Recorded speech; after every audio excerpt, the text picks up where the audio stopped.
Olá pessoal, eu sou a professora Jeane Mendes Ferreira e hoje eu vou falar dos principais erros cometidos pelos autores na escrita acadêmica, na escrita de um artigo científico. Essa série foi feita para aqueles que desejam escrever artigos, dissertações, teses, trabalhos de conclusão de curso e eu espero ajudar você nessa jornada. Eu fiz uma colinha aqui sobre os principais erros. Vamos lá?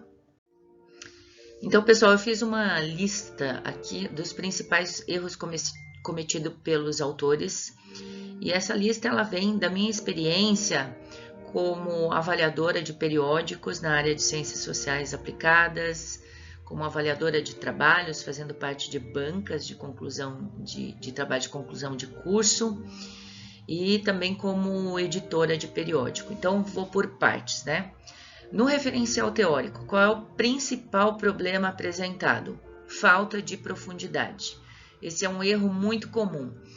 Os autores iniciantes, às vezes, tendem a querer falar desde o início do conceito. Entenda que você não está escrevendo um livro sobre um assunto, mas é um artigo. No outro vídeo eu falei que um artigo é um grande argumento, né?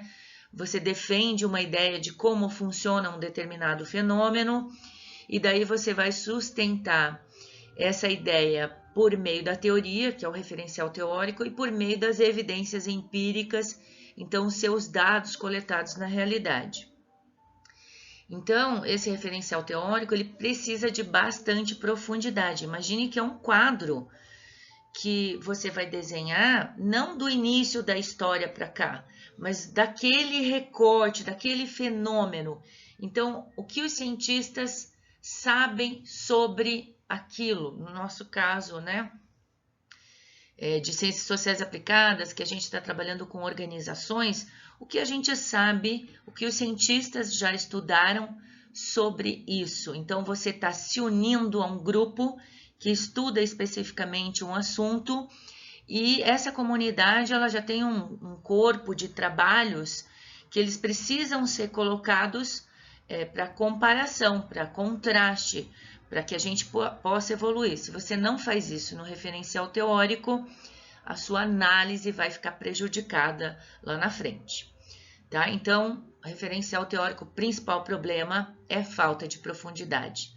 Tem que sentar e ler bastante sobre o assunto para poder fazer um bom referencial teórico.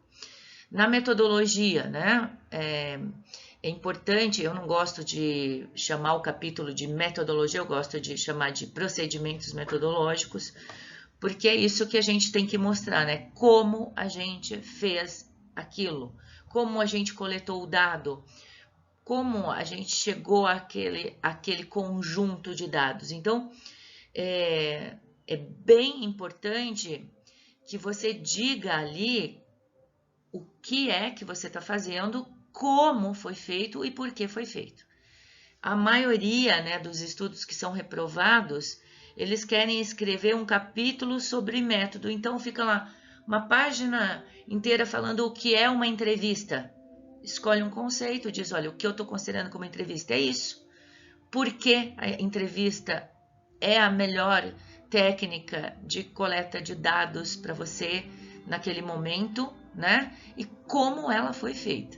Então, isso é bem importante, não é escrever tudo que os autores falam sobre entrevista, não, mas é como aquilo foi conduzido, né? Então, isso é bem importante. Em relação ao método também, existe muito uso incorreto do método. Então, não faz direito o que tem que fazer. Isso inviabiliza a pesquisa e não é incomum a gente encontrar isso. Então, tome cuidado, isso é um cuidado que a gente toma bem anteriormente à própria construção do artigo na coleta do dado. Tem que usar as técnicas corretamente. Às vezes até a técnica está usada corretamente, mas ela não é a técnica adequada para aquele problema de pesquisa. Dado que é o problema que puxa o método, então você tem que se apropriar muito bem dos métodos para poder estruturar muito bem essa pesquisa. em termos de método, né? Um método que vai dar esse caráter de científico ao seu trabalho. Então, isso precisa estar muito bem estruturado ali no seu artigo. Nas análises, em relação às análises, né, o principal erro, talvez é um conjunto de erros aí, eu acho que o primeiro erro que eu noto é a ingenuidade, né? Ingenuidade no tratamento dos dados. Se é uma pesquisa quantitativa, por exemplo, é importante que eu sei que quem entende bem de estatística gosta de mostrar que entende de estatística. Mas se você não estiver fazendo um mestrado em estatística, a estatística para nós, nas ciências sociais aplicadas, é um meio para alguma coisa. Então, não adianta nada você dizer que rotacionou essa equação, que usou equações estruturais e ficar um tempão falando disso, quando na análise, né, você tem que dizer, eu usei esse teste, tomei esses cuidados, bem bonitinho, sim, explicar, mas você tem que cuidar em dizer o que significa aquele resultado frente à teoria. Né? Então, eu vejo muito isso, né? A pessoa aprende estatística e fala, uau, agora eu quero mostrar como eu entendi esse negócio. Só que o artigo é sobre um fenômeno, por exemplo, o empreendedorismo. A gente quer saber o que a estatística pode nos ajudar a entender este fenômeno, né? Então, cuidado no uso da estatística. Em relação a análises qualitativas, muitas vezes o autor tem uma cognição motivada, né? Então, ele só vai ver aquilo que reforça a crença dele. Então, a gente tem que tomar muito cuidado com isso, porque o artigo fica muito pobre desse jeito. Tem gente que já vem falando lá desde a introdução, que, nossa, às vezes a gente trata aqui de empreendedorismo, acha empreendedor uma pessoa que pode melhorar a economia do país, que né, empreender no Brasil é muito difícil, mas aí a gente vai tratar como se fosse um herói sem defeitos. Empreendedores, antes de tudo, são pessoas, então às vezes vai aparecer algum defeito ali, não, mas o autor está lá querendo provar que aquele grupo de pessoas são heróis destemidos e sem nenhuma falha, né? Então, cuidado com isso, tá? Essa ingenuidade. Mas eu acho que o pior erro mesmo, o erro de todos, e é um erro de mais de 90% dos artigos que são submetidos a periódicos, por exemplo, eles não fazem de fato análise. Eles fazem só a descrição dos dados. Veja que o capítulo, em geral, a gente coloca assim, descrição e análise. Mas a maior parte só faz a descrição. Aí inviabiliza a aprovação desse artigo mesmo, né? Porque se eu faço só a descrição do dado, né, eu estou considerando que a realidade é o que ela aparenta. Daí aconselho você a estudar um pouco sobre isso, né? Da aparência do fenômeno, né? E como nós cientistas, nós somos obrigados a sair dessa ideia da aparência do fenômeno e tentar descortinar esse fenômeno. Então, é ir além da aparência. Mas a maioria só descreve o fenômeno, só relata o que alcançou ali, mas não faz análise especificamente. E daí isso me intriga um pouco, às vezes eu acho que não faz análise porque já não montou o referencial teórico corretamente. Então, não montou corretamente, não tem como analisar.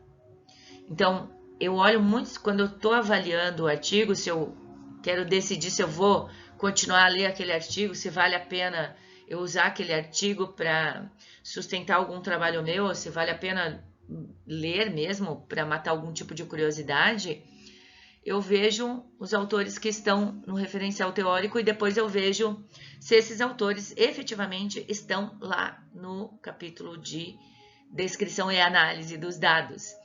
Então, se não tem, né? Daí eu falo, pai, qual é a contribuição teórica? Como é que eu vou saber, então? Então, tem que trazer os autores para falar ali naquela análise, porque aí eu sei se aquele dado que eu encontrei na realidade corrobora com aquilo que se sabe sobre aquele fenômeno até agora.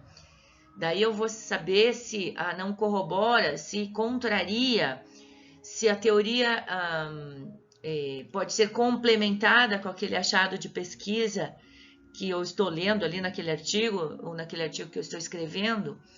Então, é muito simples, gente. O referencial teórico ele tem que ser visto ali na análise dos dados, tá? É muito importante isso.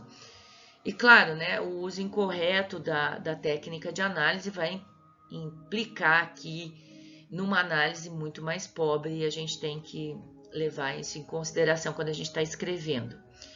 Qual é o principal erro das considerações finais, né, que eu vejo? Que é simplesmente a repetição da análise, não faz consideração final, ou seja, não fala da implicação daquilo para a prática, não faz novas inferências, não diz efetivamente qual foi a contribuição, aí já é decorrente de um referencial teórico mal feito, de uma análise que não traz a teoria para falar com os resultados, e aí, claro, não consegue dizer qual foi a contribuição para a prática, e especialmente no nosso caso é para a teoria, né? Para o entendimento daquele fenômeno. Ele não vai aparecer ali porque o restante do artigo não deu condição para isso. Então, esses são os erros muito graves que você não pode mais cometer na escrita acadêmica, quer seja na escrita do seu artigo ou do seu trabalho de conclusão de curso, tanto da graduação, quanto do mestrado, quanto do doutorado. Cuide para isso, tá? Então, eu acho que eu coloquei ali os principais erros. Eu vou gravar uma série de vídeos aí falando de cada elemento e também dando dicas de escrita, de leitura. Então, fique atento para os próximos vídeos. Se você aprendeu alguma coisa, se você gostou desse vídeo, dá um joinha, se inscreva no canal e fique atento para as próximas edições aí dos vídeos. Bons estudos, tchau!